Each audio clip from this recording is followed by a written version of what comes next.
네, 안녕하세요. 메가 공무원 국어 이유진입니다. 자, 여러분, 요 옆에 요 그림, 귀여운 그림 보이시나요? 요건 여러분이에요. 쌤, 고민 있어요. 이런 거죠. 저 오늘 약간 헤어스타일 오은영 박사님처럼 이렇게 드레시하게 이렇게 웨이브 해봤는데 어때요? 자, 막 성대모사 연습을 좀 해보고 그랬는데, 그거 너무 좀 그렇더라고. 좀 주접인 거야. 그래가지고 좀 참기로 했어. 다음에 도전해볼게. 좀 더 연마하도록 하겠습니다. 자, 여러분, 어쨌든 요즘에 공부하시느라 고생이 많으십니다. 그리고 이게 공부하느라 몸 힘든 것보다 마음 힘든 게 더 크죠? 그래서 제가 일주일에 한 번씩 여러분들의 멘탈도 케어해드리고, 그리고 여러분들이 이렇게 공부를 하면서 가장 어려워하는 부분 같은 거, 이런 것들도 조금 짚어드리고 하려고 합니다. 자, 여러분, 오늘의 주제는요, 미리 공지를 했는데요. 첫 번째, 백일기도 모의고사. 뿐만 아니라 백일기도 모의고사 아니라 다른 모의고사도 마찬가지예요. 자, 모의고사 보고 있는데 국어 점수 기복이 너무 심해요. 이거랑 그 다음에 두 번째, 그것에 대해서 그럼 어떻게 케어해야 되나요? 그래서 해결법이나 복습법. 자, 그 다음에 이제 오늘 공부거리로는 지난주에 우리가 3단 논법의 기초를 했어요.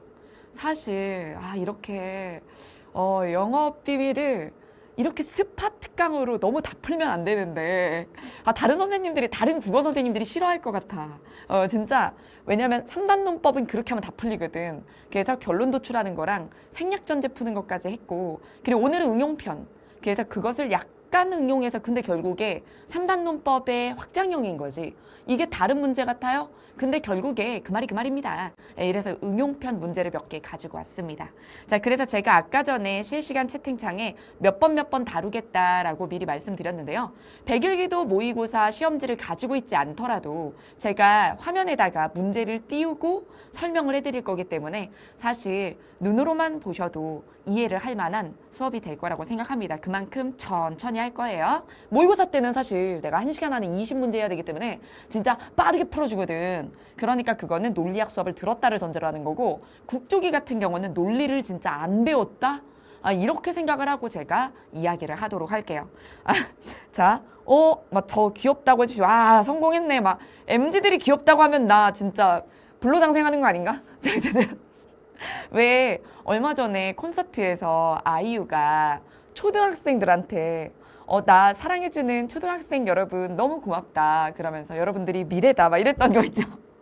그래서 20대 초반 친구들이 막 쌤 귀여워요 이렇게 해주면 사실 이 나이 먹고 한 살 또 먹었네. 어쨌든 이 나이 먹고도 아직 이 20대 친구들이 나 귀엽다고 해주니까 나 영생하는 건가 롱런하는 건가 막 이런 생각 한다니까. 자, 그러면 우리 실시간 채팅창 오늘 토요일인데도 공부하시는 분들 많네요. 그죠?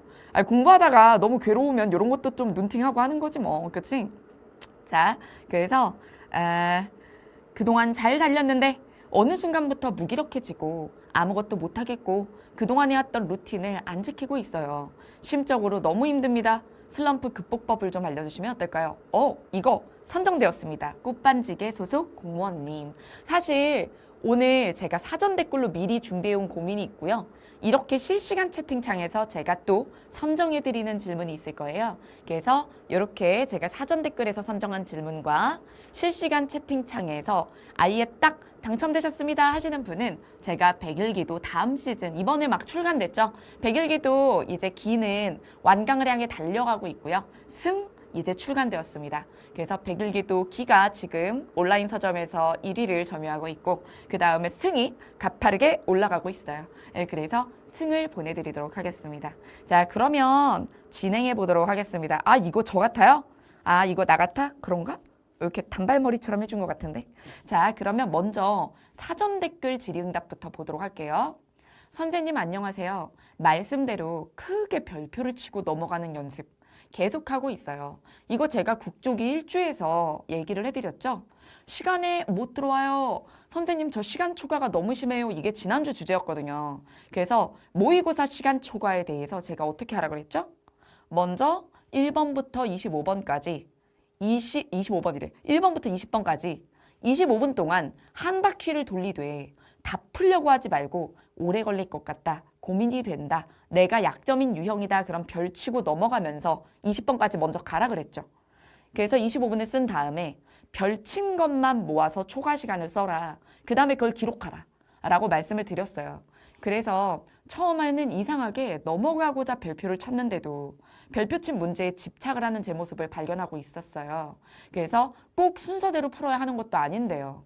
자, 백일기도 회차를 거듭할수록 처음보다는 그래도 막히는 문제에서 넘어가자 라는 생각이 들면 조금씩 넘어가고 있는데, 간혹 잘 안 읽히거나 정답을 쉽게 찾을 수 없는 문제를 만나게 되면 별표치고 돌아와서 초과 시간 재고 풀 때도 너무너무 풀기가 힘든 것 같습니다.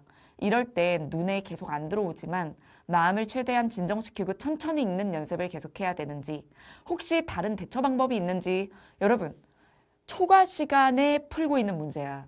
그러면 그건 어차피 초과 시간이잖아. 근데 그렇다고 초과 시간을 무한정 쓰는 게 좋은 건 아니잖아요. 초과 시간 20분. 그게 바람직하진 않잖아요. 그러니까 이제 최대한 풀려고 노력을 해야 돼. 근데 그냥 손을 못 대겠다 그러면 그거는 내 레벨 문제가 아닌 거야.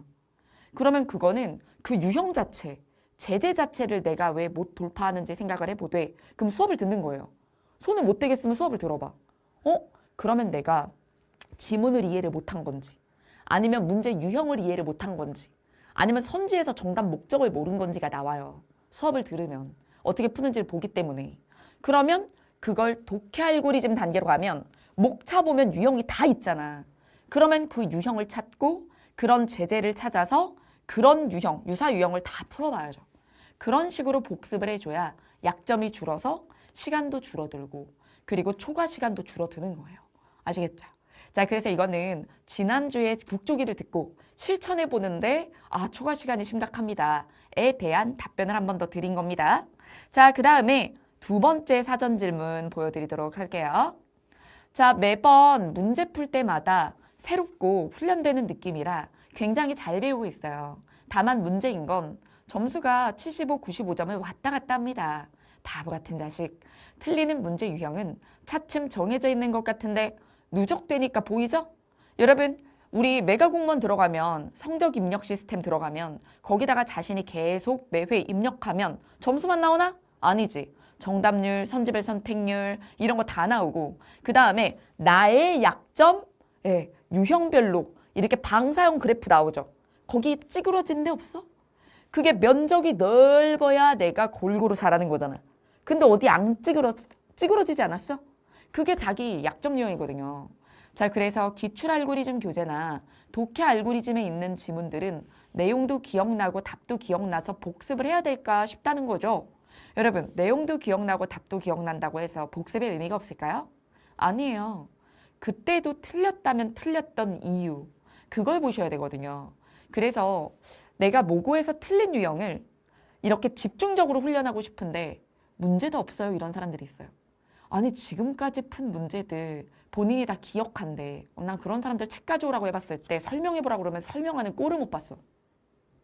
자기가 틀렸던 거 왜 틀렸는지, 그 답을 고르면 왜 안 되는지, 그래서 정답은 왜 더 정답인 건지 이걸 설명할 수 없으면 아는 게 아니야.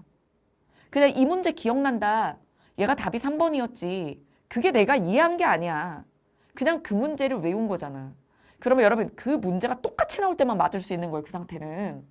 그게 아니라 그걸 강사처럼 남들에게 설명할 수 있어야 내가 아는 겁니다. 그래야 해요. 근데 내가 이거 답이 몇 번이었는지는 기억이 나는데 해설을 쓸 수가 없어? 그걸 여전히 모르는 거예요. 그래서 여러분들의 복습 밀도가 눈에 익었다고 해서 아는 게 아니거든요. 그러면 여러분 제시 30이면 암기 과목 다 맞게요. 그 친구들 기본서 몇 회 독했어. 계속 틀리잖아. 그거 왜 그런 줄 알아? 눈에만 익고 설명할 수 없는 정도의 밀도이기 때문이야. 자, 그래서 여러분들한테 팁을 드릴게요. 팁은 바로 여러분들이 그간 이전의 모든 커리에서 모고 전 틀린 문제들에 특히 모고에서 발견되는 여전한 약점 유형에 대해서 돌아가세요. 돌아가서 자신이 문제 풀었던 과정을 보시고 에헤이 이렇게 풀면 안 되지 라는 게 빡 와야 돼. 그래야 달라진 거야. 그래서 이렇게 풀면 안 되지. 펜터치 이렇게 하는 거 아니었지. 선생님이 이렇게 하라고 했구나. 필기되어 있네. 안 돼 있다. 그럼 처음에 들을 때 똑바로 안 들은 거죠. 그럼 강의 다시 들어야 돼요.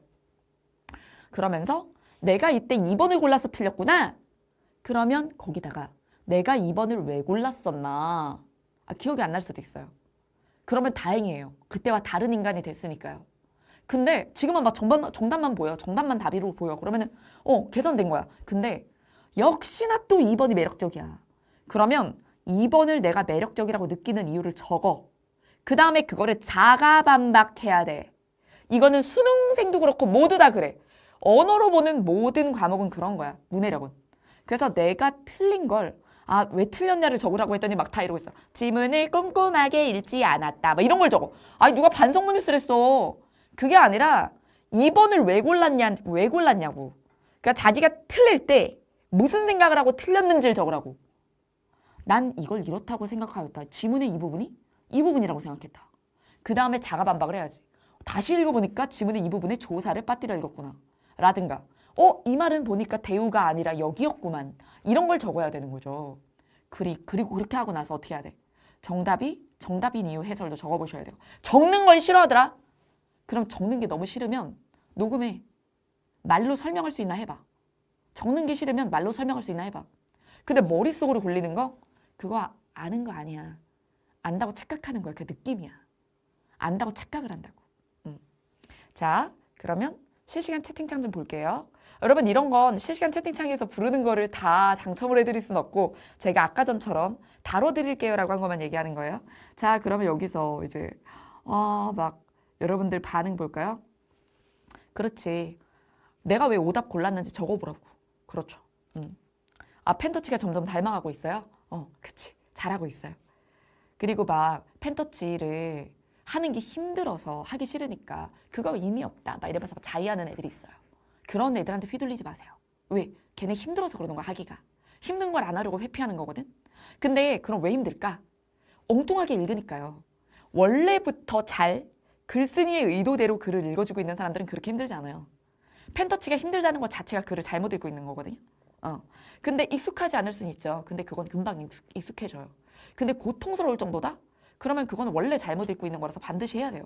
그러니까 오히려 아이러니한 게 펜터치를 반드시 해야 되는 사람들이 고통스럽다고 그게 필요 없다고 얘기하는 거죠. 너무 안타까워요. 네. 자, 그러면 또 그 다음 질문을 보도록 하겠습니다. 지문을 읽을 때 추론을 해서 읽어야 되는 부분이 있는데 나만의 생각으로, 즉 자의적인 사고의 개입이라고 하죠. 자의적 사고 개입으로 추론해서 틀리는 경우가 많습니다. 이런 경우엔 어떤 공부를 더 해야 될까요? 답을 드리겠습니다. 자기 공부요. 내 머릿속에 있는 것과 지문 안에 있는 걸 구별을 못하는 거예요. 그래서 지문을 통해서 추론을 해야 되는데 지문에서 추론을 안 하고 내 상식 혹은 지문과 관련된 나의 생각 이런 걸 섞어서 선지를 도출하는 거야. 그러면 그걸 우리가 자의적 사고의 개입이라고 해요. 많은 분들이 지문에 근거한 추론과 자신의 생각에 근거한 추론을 헷갈립니다. 자신의 생각에 근거한 추론도 지문과 관련된 소지이긴 하니까요. 아니면 지문에 있는 문장을 가지고 내 자의적 사고를 거쳐서 뱉었거나 그래서 지문을 그대로 두고 보되 내용 일치보다 추론은 할 수 있어야 하면서 그러면서 보장되지 않는 자의적 사고나 전제를 끼워주시면 안 되거든요. 그러니 이것의 해법도 마찬가지예요. 자기 공부라는 게 뭘까요? 자기가 그 선지를 성립시킬 때, 참이라고 주장할 때, 혹은 거짓이라고 주장할 때 자기 생각을 다 적어요. 적고 적은 부분 중 지문에서 나온 것과 내 머리에서 나온 걸 구별해서 내 머리에서 나온 부분에 형광펜을 치세요. 그리고 이 생각은 하면 안 되는 생각이었다 하고 그걸 모아야 돼. 그래야 거울 치료를 해. 알겠죠? 그래서 그렇게 자의적 사고가 심한 경우에 혼자 공부하면 다람쥐 쳇바퀴를 돌아요. 그럼 자의적 사고가 줄질 않아요. 그러면서 뭐라고 하게 되는 줄 아세요? 커뮤에 그런 애들 많잖아. 문제가 애매하네. 문제가 억지네. 그딴 소리 하게 되는 거예요. 왜? 자기 생각에는 그 말도 맞고 저 말도 맞거든. 왜? 자의적 사고로 개입했으니까. 하지만 시판되는 백일기도 모의고사는 20명 이상의 국어 전문가, 행시 합격자, 그리고 공무원 합격자들이 다 검수를 해서 그래서 애매하지 않다. 너무나 명확히 답이다. 이렇게 해서 출간되고 있죠. 그러면 본인의 머리가 얼마나 뛰어나길래 그 20명이 다 틀렸다고 하는 거야. 그치? 그러니까 상처받더라도 잘 들어. 여러분이 틀린 거야. 그러니까 본인의 생각 중에 잘못된 게 있어. 적어요. 적고 선생님의 수업을 들어요. 해설지를 읽어요. 그리고 나만의 생각을 형광펜 치세요. 그리고 그 개성이 넘치는 생각을 거세하세요. 아시겠죠? 여러분, 객관식 시험은요. 보편적인 인간을 뽑는 겁니다. 유니크한 인재를 원하지 않아요. 아시겠죠? 좀 슬픈 얘기지만 어쩔 수가 없습니다. 자, 그래서 맞아요. 선지에서 어떤 게 그지 표시하면서 왜 정답인지 내가 뭘 못 봤는지 적어야 됩니다. 그렇죠? 여러분들이 그거를 느끼시는 게 오늘 상담소의 가장 중요한 이야기였어요. 자, 그래서 미리 제가 선택했던 상담은 끝났고요. 자, 그러면 실시간 채팅창 좀 볼까요? 그럼 실시간 채팅창 금쪽이 아까 전에 제가 무기력하다, 슬럼프가 왔다, 슬럼프 해법을 알려주세요 라고 얘기하신 분, 네, 그분 거에 대해서 이야기를 해보도록 할게요. 자, 여러분, 사실 여기서 뭐라 그랬냐면 원래 정해놓은 루틴조차 지키지 않고 있다 라고 말씀을 하셨습니다. 자, 그러면 이게 새해가 맞는데 원래 1월 첫 주에는 다들 안 다니던 헬스장도 끊는 때가 아닙니까? 그렇죠? 그런데 이게 새해가 됐는데 이미 내가 여름에 시작할 때 마음 가졌던 거랑 그리고 내가 해오던 루틴이 깨졌다는 거잖아요. 그러면 초심이 흐릿해졌다고 볼 수 있죠. 예, 공직자가 되고 싶은 마음. 이 공무원 시험을 볼 때 내가 왜 공무원 시험을 보고자 했는가로 되돌아볼 필요가 있어요. 그래서 제가 초심에 대해서 종종 생각하라고 얘기를 하거든요. 이 시험을 선택할 때 내 마음에 대해서 종종 생각을 해봐라.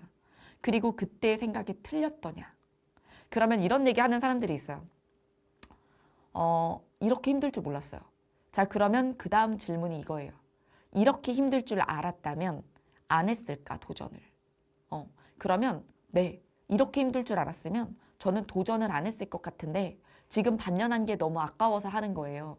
이렇게 얘기를 한다면 그대는 떨어질 확률이 너무 높아요. 그러니 차라리 앞으로 남은 6개월도 아껴서 다른 걸 하세요. 또 이러고 있다. 이거 국조기 상담소 맞나요? 오은영 쌤은 그렇게 무섭게 얘기를 안 하던데. 자, 여러분. 그런데 대부분은요. 네, 이렇게 힘들 줄 알았으면 안 했어요. 그래서 6개월 아까워서 그냥 하는 거예요. 이렇게 말하는 사람보다 뭐가 많으냐면 그래도 이렇게 힘들 줄 알았어도 그때 알았어도 했겠죠? 다른 선택이 없으니까요. 혹은 아니면 그래도 이게 너무 하고 싶었으니까요. 그러면 어떻게 해야 돼? 붙어서 나가야 될 거 아니야. 그죠?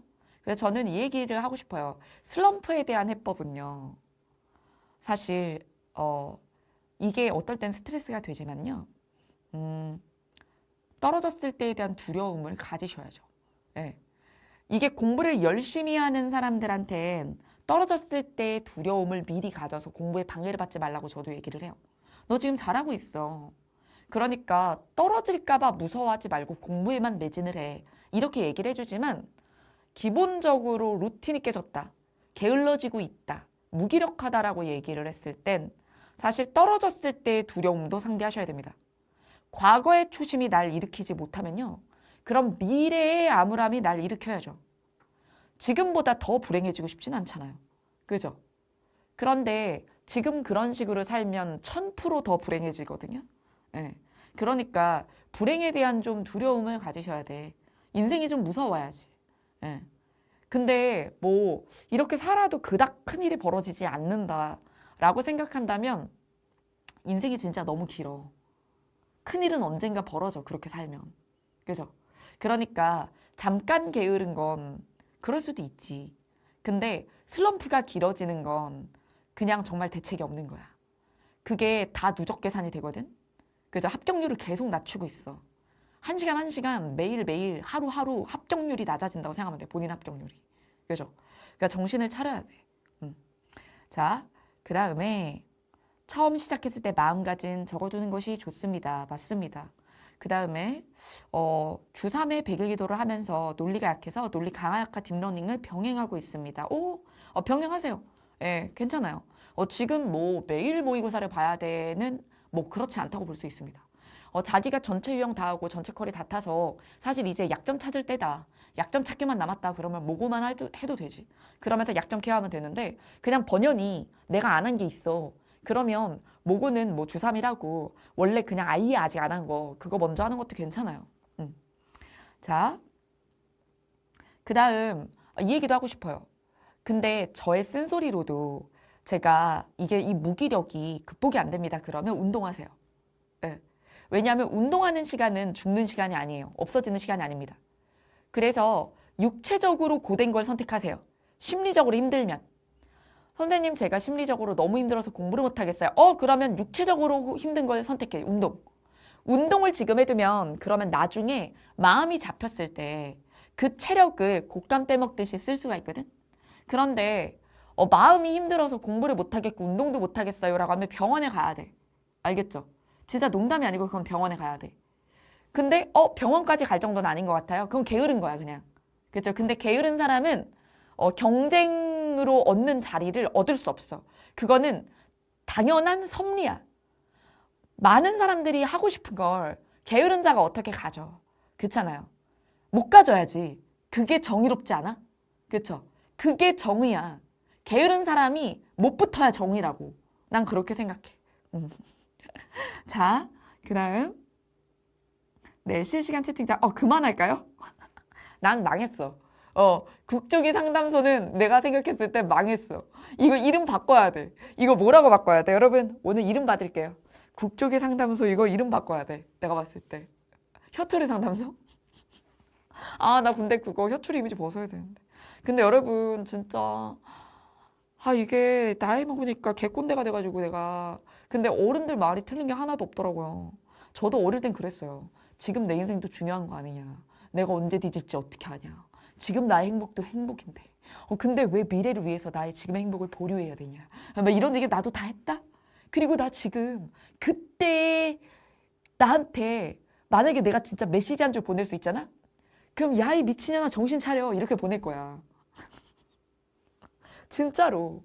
우리 엄마가 맨날 놀린다고. 뭐라고 놀리는 줄 알아요?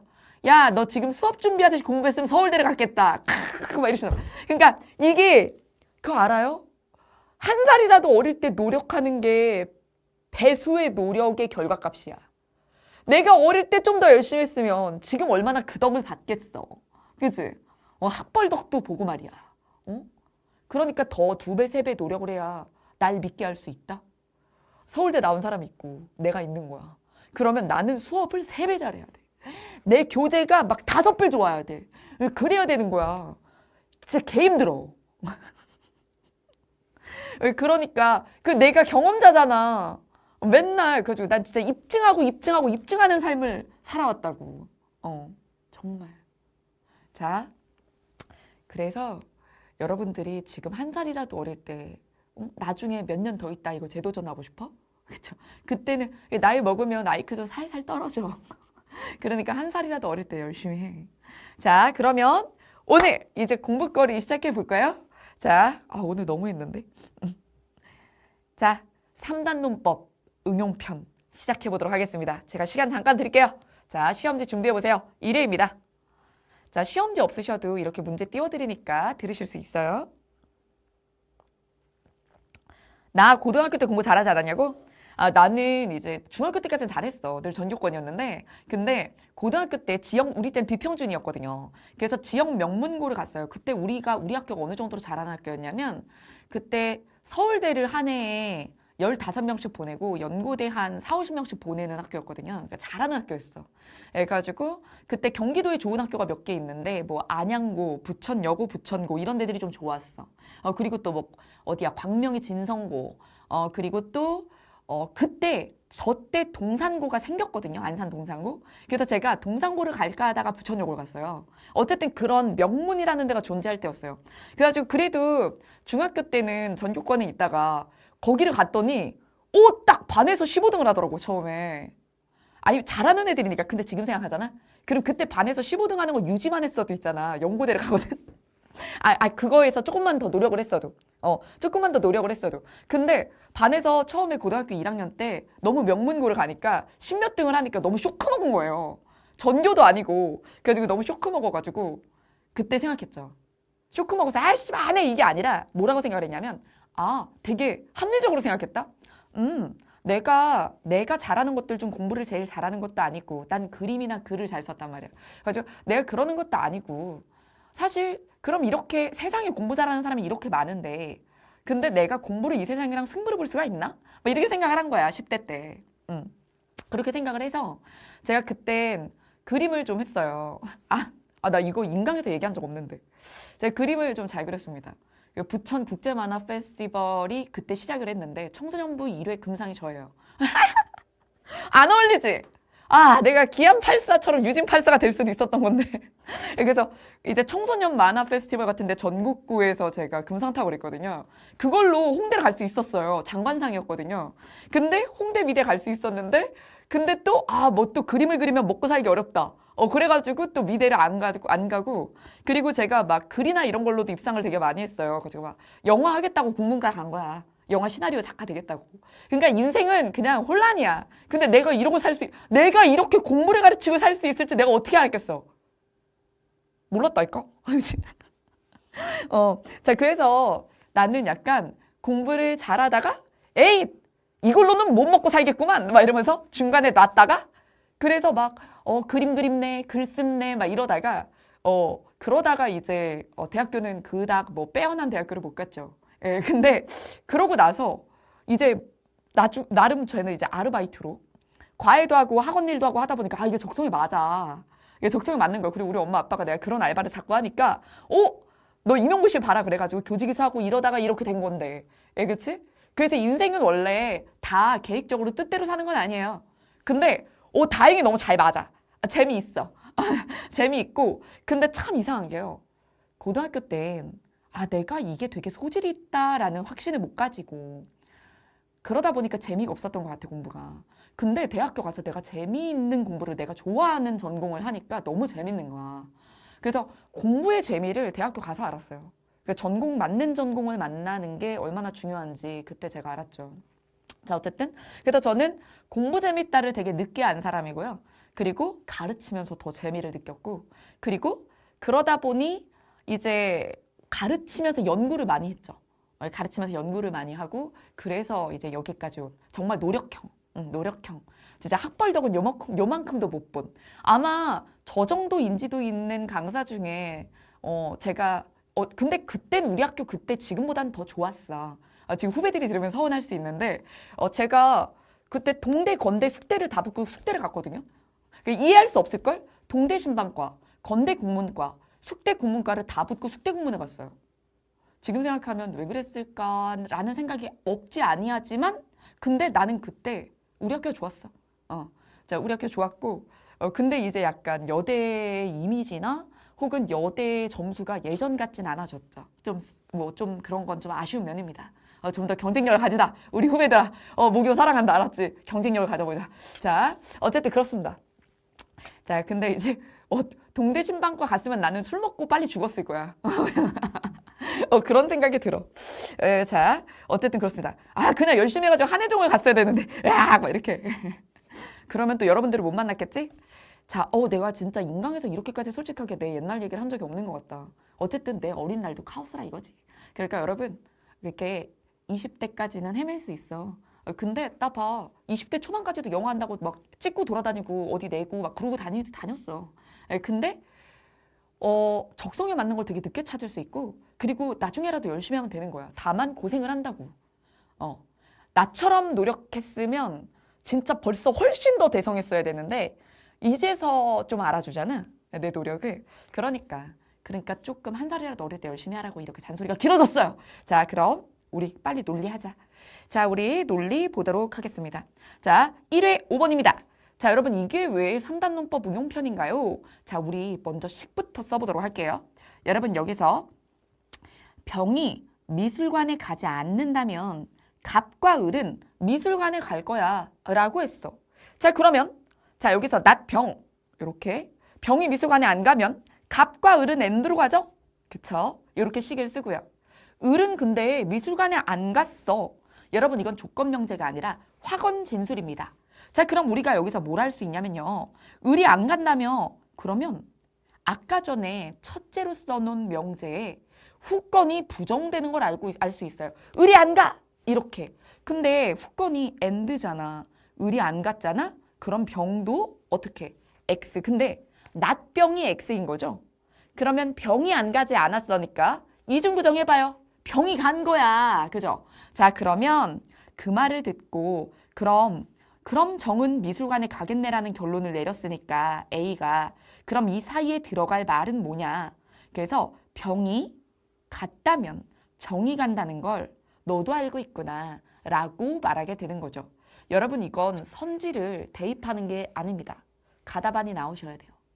그래서 기억의 위치에 들어갈 생각. 너도 이거 알고 있었구나. 이게 기억이야. 그럼 너도 이걸 알고 있었겠네. 이건 병이 가야 정이 간다입니다. 그럼 그걸 찾아요. 근데 없어요? 그럼 대우를 찾아요. 이런 식이죠. 근데 얘는 지금 바로 정의 미술관에 갈 때만 대우 아니야. 이걸 우리가 논리식으로 쓰면 많은 뒤로 가야 된다 그랬지? 그렇죠? 정의 미술관에 갈 때만 이거는 무슨 말이냐면 결국에 같은 말이 병이 미술관에 갔다면 병이 미술관에 갔다면 정도 미술관에 갔다. 요거랑 같은 말이에요. 자, 그래서 뭐뭐만이라는 건 뭐뭐라면으로 바꾸면 이 좌우가 바뀌기 때문에 그래서 이게 바로 우리가 이게 만들어놨던 가다반과 같은 말이다. 요렇게 푸는 거죠. 여러분, 이거 똑같은 문제가 몇 번에 있었어? 10회에 5번이요. 자, 10회 5번 찾아보세요. 10회 5번. 10회 5번. 10회 5번. 아, 나 어렸을 때 얘기가 재밌었구나.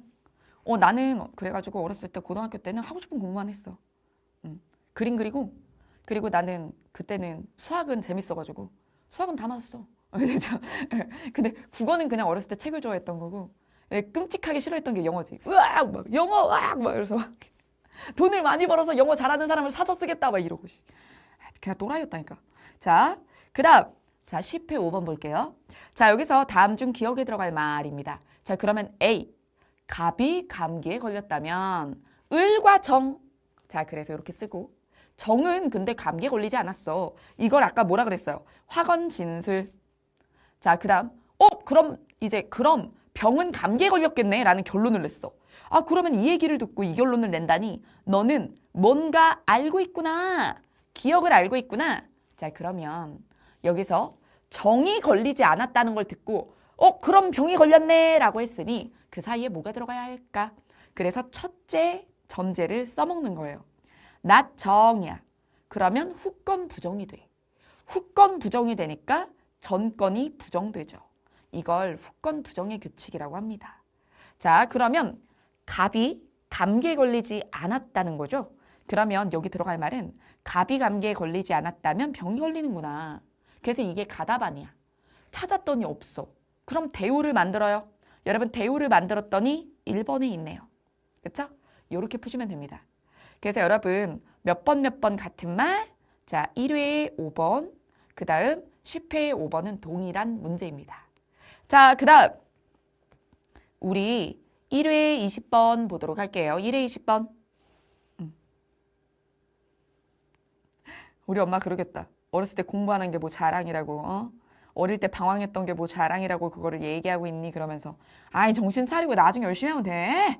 그렇지? 갚으면 돼. 그렇지? 열심히 하면 돼.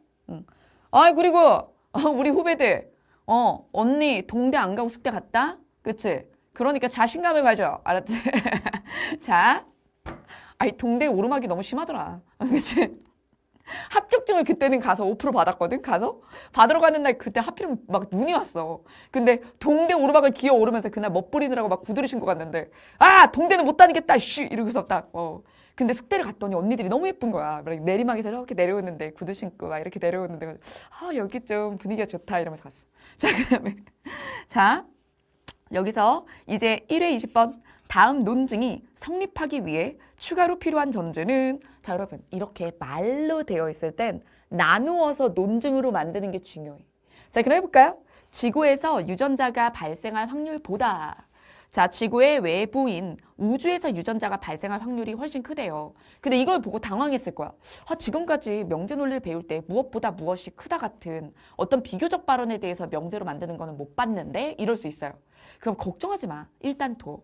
이게 논법에, 그러니까 즉 논증에 직결되는 게 아닐 수도 있어. 자, 그 다음 만약 if 유전자가 자연 발생하지 않았다면 그러면 생명체도 자연 발생할 수 없다. 이걸 제가 식으로 이렇게 쓴 거죠. not 유자. 자, 그래서 유전자가 자연 발생하지 않았다면 그럼 not 생자.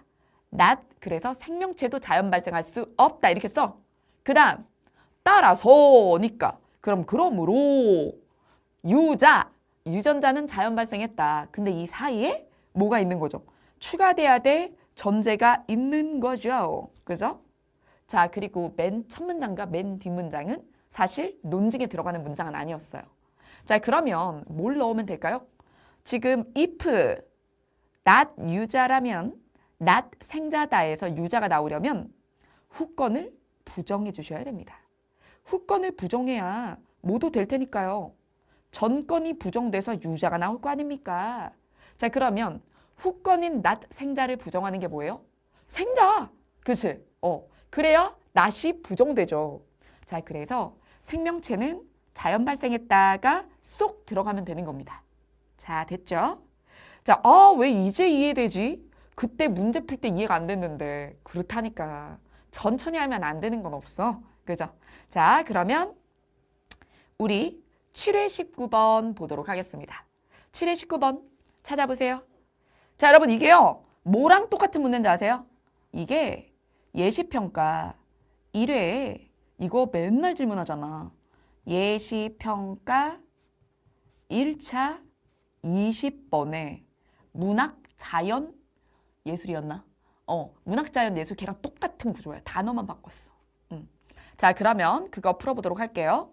자, 그림을 좋아하는 사람은 모두 여러분 이런 걸 전칙명제라고 합니다. 전칙명제는 정언명제더라도 조건명제화할 수 있어요. 왜? 포함관계니까요. 그래서 그림을 좋아하는 사람은 모두 예술을 좋아하기 때문에 그림을 좋아한다면 예술을 좋아한다. 이렇게 만들 수 있어서 그 화살표 예 이렇게 쓸 수 있는 거예요. 자, 그 다음에 두 번째 명제입니다. 예술의 아름다움을 좋아하는 어떤 사람은 어떤이 뭐예요? 특징이죠. 자, 어떤 사람은 음악을 좋아하는 사람이야. 그러면 특징은 이렇게 포함관계로 설명할 수 없어요. 그래서 특징일 땐 어떻게? 벤다그램으로는 이걸 얘기하는 거거든. 자, 예술의 아름다움을 좋아한다. 그 다음에 음악을 좋아한다. 여기에 n이 있다는 거거든. 자, 그러니까 이렇게 연언으로 표시를 해주셔야 됩니다. 자, 그리고 마지막 따라서 결론이 뭐예요? 음악을 좋아하는 어떤 사람은 그림을 좋아하는 사람이다. 근데 이 사이에 뭔가 더 있어야 된다는 거죠. 그게 바로 이 부분이었어요. 자, 그러면 이걸 풀어보도록 하겠습니다. 자, 여러분 먼저 연언이나 선언은 좌우를 바꿔도 같은 의미라는 거 아시나요? 이걸 교환법칙이라고 합니다. 그러면 둘째 전제. 자, 요거요. 요거를 뒤집어도 되는 거지? 예, 음을 뒤집어. 그럼 어떻게 돼? 예? 이렇게 되죠. 자, 그러면 예로부터 결론이 나와야 되는데 그러면 음에는 위치가 같죠. 그러면 무엇과 무엇이 같다면 그 n과 얘 n이 같다면 그러면 이 결론이 도출이 되겠죠? 그렇죠. 자, 그럼 이걸 벤다그램으로도 한 번 더 이해해 볼까요? 자, 여러분 제가 세 개가 모두 들어간 벤다이어그램을 한번 그려놓아 보았어요. 보이시나요? 자, 그러면 여기서 그림이 첫 번째 전제에 따라 예술 속으로 쏙 들어가죠. 그러면 이렇게 이 공간과 이 공간은 없는 게 돼요. 왜? 쏙 들어가니까요.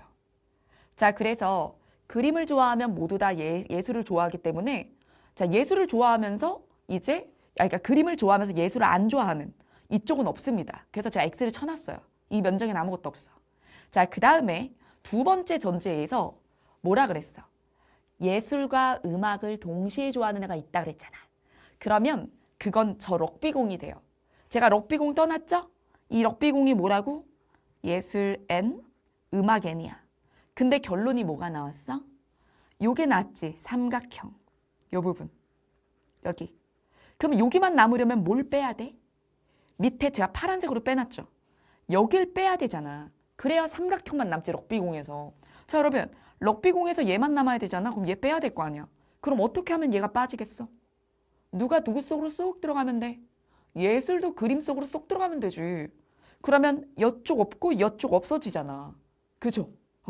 그래서 여기에 그림이 예술에 쏙 들어갔던 것처럼 예술도 그림 속에 쏙 넣어주면 결론이 도출이 됩니다.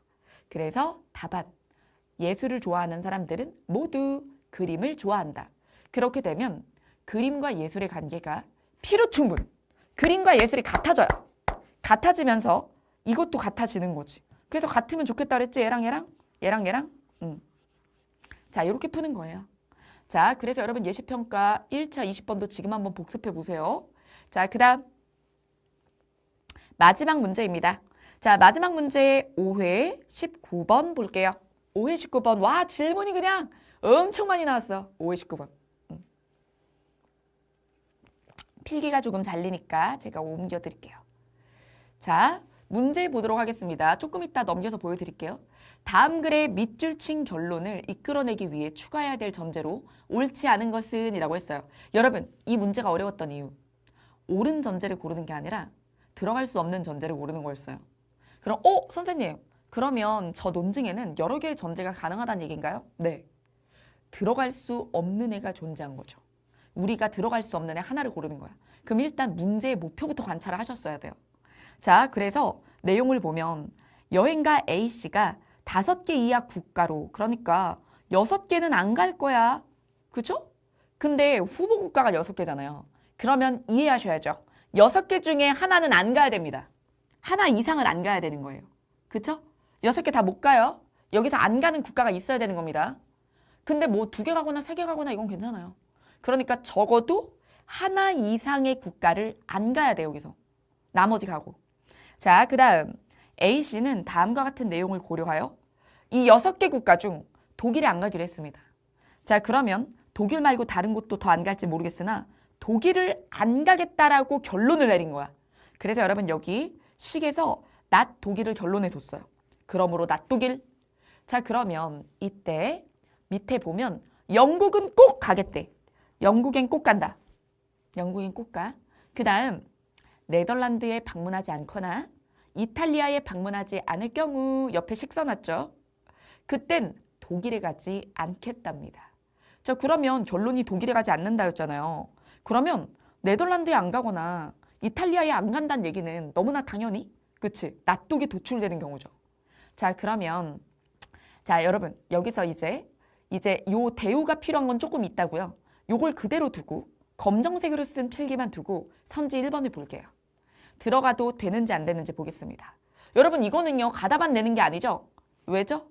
적절한 하나의 전제를 찾는 게 아니니까요. 들어갈 수 없는 것을 찾는 것이기 때문에 대입이 맞아요. 자, 그러면 1번. 네덜란드에 방문하면 영국에 방문하지 않는다? 근데 여러분 아까 전에 뭐라고 했어요? 저 정보에서.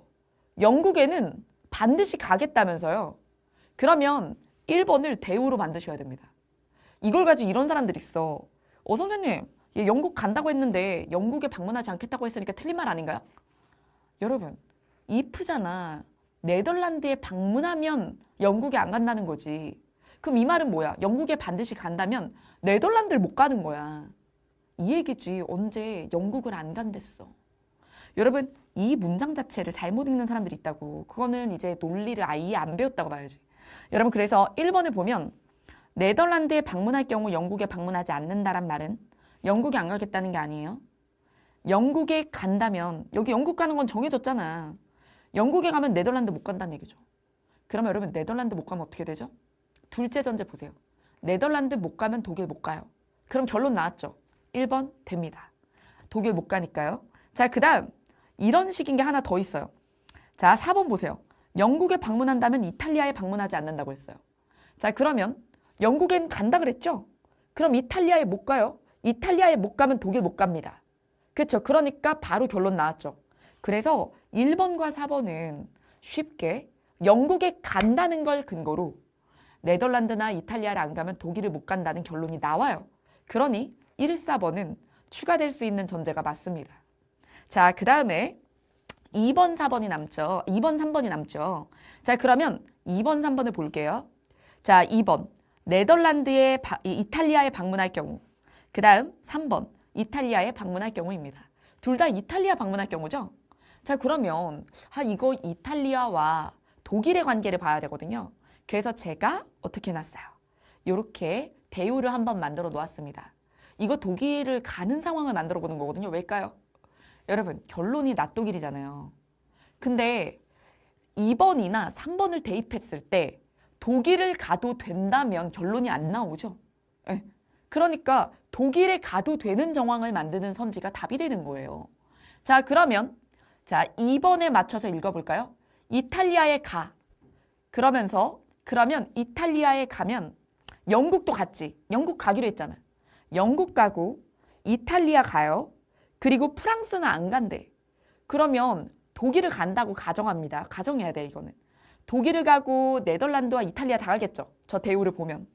자, 대우 보세요. 독일을 간다면 네덜란드와 이탈리아를 다 가. 그리고 이번 선지에서도 이탈리아 간댔어. 그러면 어디를 가게 되는 거냐면 영국 가고 독일 가고 네덜란드 가고 이탈리아 가고 여기까지 확정되는 거죠. 근데 이탈리아 가면 프랑스는 안 간다며. 프랑스는 안 간다. 그러면 스페인까지 가더라도 그치? 그래도 5개국이잖아. 프랑스를 뺐으니까. 그러니까 이거는 독일을 가도 되는 상황이잖아요. 그러면 낫독일이 안 나오죠. 네. 자, 그래서 답이 몇 번이야? 2번인 거야. 이해되셨죠? 독일에 가도 5개국이거나 심지어 거기서 스페인 안 가면 4개국이 되니까요. 자, 근데 3번을 볼까요? 3번은 이탈리아에 가면 프랑스, 스페인에 간대요. 그럼 이탈리아 갔을 때 프스까지 가요. 그 다음에 영국은 간다 그랬잖아요. 영국은 가요. 그럼 독일 가면 어떻게 되겠어요? 독일 가면 네덜란드도 가야 되거든요. 그죠? 그럼 어떻게 돼? 네이니까 하나, 둘, 셋, 넷, 다섯, 여섯. 6개 되잖아. 그러면 독일에 못 가야 되는 거야. 독일에 가면 6개 되니까 독일에 못 가. 알겠죠? 자, 그러니 여기서 3번을 넣어도 독일은 빼야 한다라는 결론이 나오죠. 6이 되니까. 네. 자, 그래서 이런 식으로 문제를 푸는 거라 아마 지금까지 국조기 1주와 국조기 2주에서 다룬 것 중 5회의 19번이 가장 문제를 풀 때 순발력을 요구하는 문제였다고 볼 수 있습니다. 근데 이 정도 퀴즈 나올 수 있어요. 왜? 어쨌든 이거 식 세우면 가정에서 풀면 되는 거라 이런 문제는 만나봤느냐 아니면 만나보지 못했느냐의 차이지 풀 수 있다 없다가 아니거든요. 여기서 문제만 잘 관찰했으면 되잖아. 5개 이하로 가야 된다고. 6개가 될 수 없다고. 네. 자, 그래서 여기까지 하고 혹시 듣고도 이해가 안 된 부분이 있다면 질문해 주시겠어요? 실시간 채팅창 조용하네. 공부 시작했더니. 자, 조용한데? 혹시 따라가다가 이따 봐야겠다. 우와, 어려워. 막 이런 거 아니야? 그럼 이따가 꼭 봐요. 자, 어때?